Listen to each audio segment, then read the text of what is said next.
Hi everybody, Mother Jamie here with your Father's Day homily. I was really hoping to do something festive and fun in honor of Father's Day, but it's really hard these days to be festive and fun. Between the pandemic and politics and the pain of racism in our country and everybody's reaction to it, it's just too much. It makes me want to lie down with a cold rag on my head. And so I was having difficulty coming up with something festive and fun. So I thought, well, okay, I'll turn to this week's lectionary readings for help. And they were no help whatsoever. Our Old Testament reading from Jeremiah has the prophet whining about his lot in life because it goes without saying, if you're a prophet, you're going to spend your life telling people things they don't want to hear, so you're not going to be very popular. And sure enough, Jeremiah is miserable and depressed. And so in the 20th chapter, we have part of his lament. I have become a laughing stock all day long. Everyone mocks me. For whenever I speak, I must cry out. I must shout violence and destruction. For the word of the Lord has become for me a reproach and derision all day long. So I turn to the gospel. Matthew chapter 10, beginning at the 24th verse, is our gospel reading for this week. All right, Jesus, give us some good news. Jesus says, "Do not think that I have come to bring peace on the earth. I have not come to bring peace, but a sword." Well, thanks a lot, Jesus. What am I supposed to do with that? Isn't this supposed to be good news? Well, the brutal reality is, it is good news. But good news is not always pleasant news.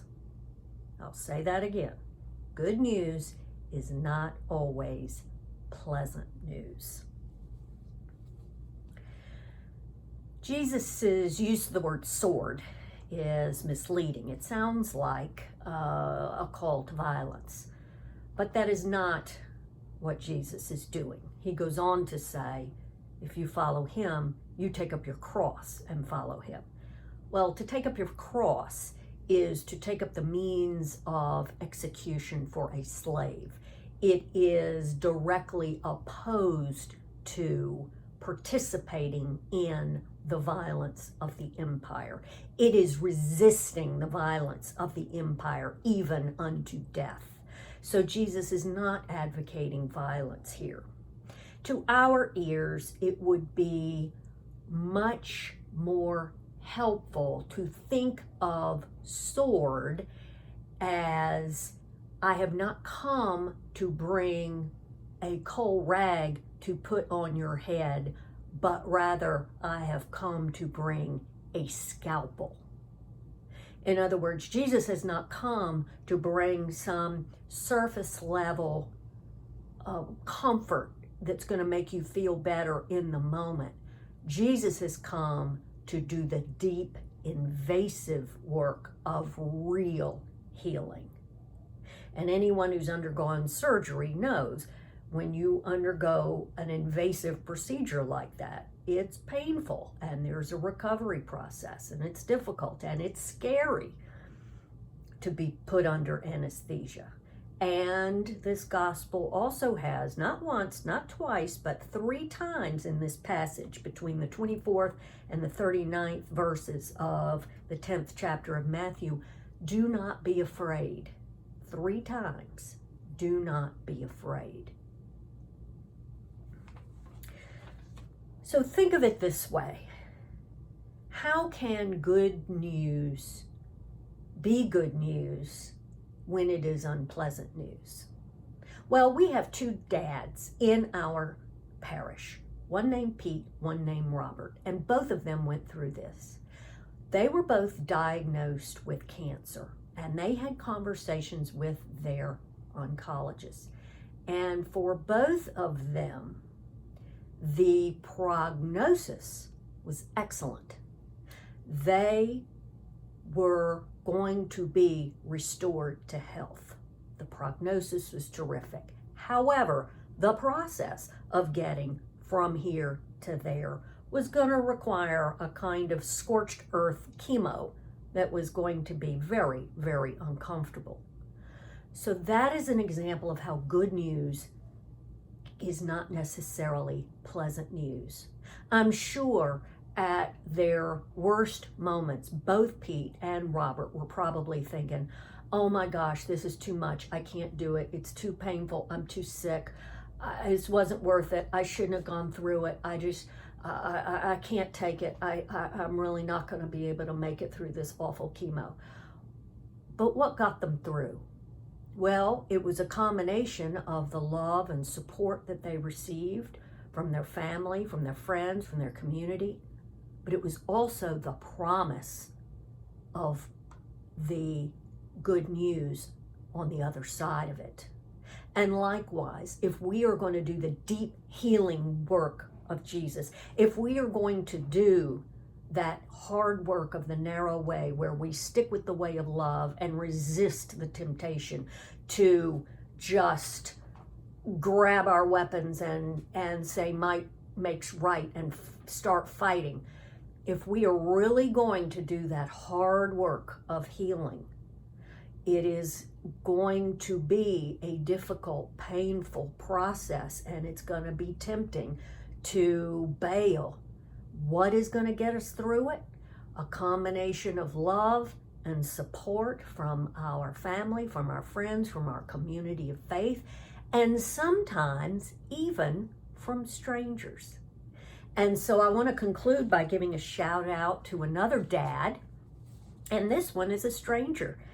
His name is Rob Kinney, and because of this pandemic, he just decided, just for the heck of it, to start creating YouTube videos as a dad trying to offer dad advice to others, because his own dad wasn't there for him when he was growing up. So he decided to kind of pay it forward. His own kids are grown. So he created a YouTube channel called Dad, How Can I? With a question mark. And it started with fix-it type videos.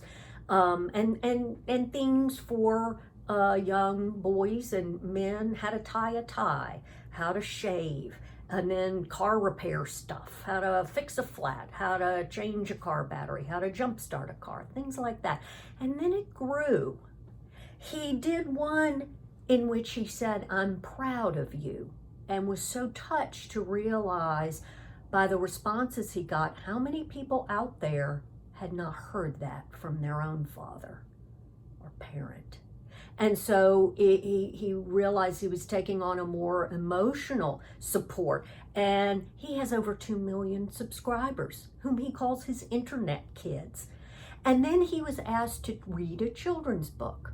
And so he decided once a month he'd read a children's book, ask his followers to pitch in $1, and once a month, and when he read the book, and I guess somebody would win the book, and all of that money would go to a charity to help others. And so out of this simple need, this wound he had and needed healing from about his father not being there for him in the ways he needed, he decided to use this pandemic and the technology available to offer it to others. And lo and behold, it's touched a huge need in society, and that is growing and now is becoming a way to tangibly help others. And that's the way it works. That's the way of love, and that's the way that the good news is all around us, even in the midst of unpleasant news. The good news of God and Jesus Christ, the good news of the way of love, is available to us now, and it is the promise that we will know in full in the kingdom of God. We know it now in part, and we'll know it fully at the end of our journey on this earthly plane. And so that is the good news that undergirds everything. Good news is not always pleasant news. And at these times when we want a cold rag on our heads, we do that to feel good in the moment, but know that the ultimate healing is much deeper and much harder. But we have what we need, the love and support to get through it together. Happy Father's Day. Bye-bye now.